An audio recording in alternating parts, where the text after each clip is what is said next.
গতকালকে আমি আর আমার বন্ধু রিয়াদ কুষ্টিয়া পুলিশ লাইনের সামনে বসে চা খাচ্ছিলাম।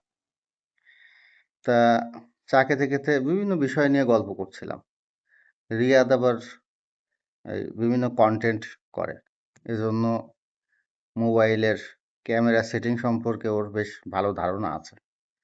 তা আমি ওর কাছ থেকে এই ক্যামেরা সেটিং সম্পর্কে জেনে নিচ্ছিলাম। তা ও আমাকে ক্যামেরা সেটিং শিখিয়ে দেওয়ার পরে একটা পরীক্ষামূলক ভিডিও করলাম।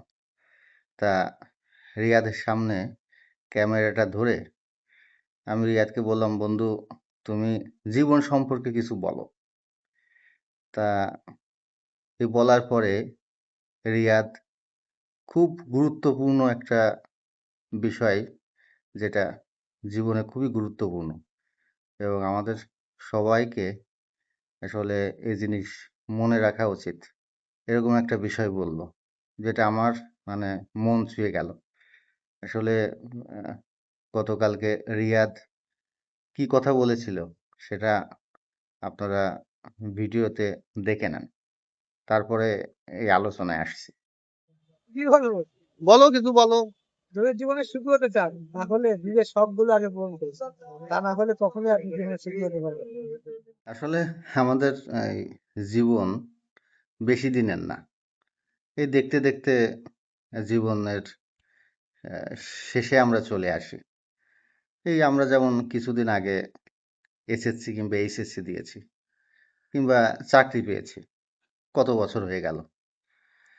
এজন্যে এই মানুষের ছোট জীবনে নিজের শখ বা ইচ্ছা খুব আহ, কমই পূরণ করার সুযোগ হয়ে থাকে।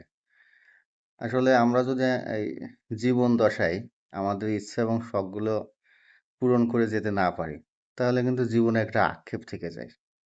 আমাদের আসলে সবার উচিত, আমাদের যদি সামর্থ্য থাকে, তাহলে আমাদের যে ইচ্ছা এগুলো পূরণ করা।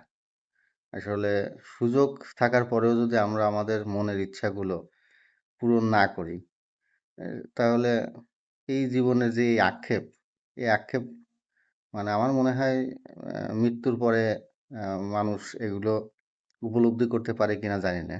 যদি করতে পারে মৃত্যুর পরে, এই জীবন নিয়ে কোনো আফসোস করার সুযোগ থাকে, তাহলে আমরা এই জীবন দশায় যদি আমাদের এই ইচ্ছাগুলো পূরণ করে যেতে না পারি, ছোট ছোট ইচ্ছা যেগুলো সামর্থ্য আছে পূরণ করার, তাহলে আমাদের মনে হয় এই মৃত্যুর পরে এই আক্ষেপগুলো মানে কি বলবো, অসহনীয় হবে।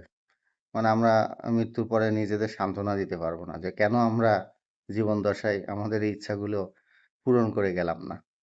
যাই হোক, জীবনের কঠিন বাস্তবতায় আমাদের অনেক কিছু স্যাক্রিফাইস করতে হয়। তবে প্রত্যেকের উচিত এই ছোট ছোট যদি সামর্থ্য থাকে তাহলে ছোট ছোট ইচ্ছাগুলো পূরণ করা। ধন্যবাদ।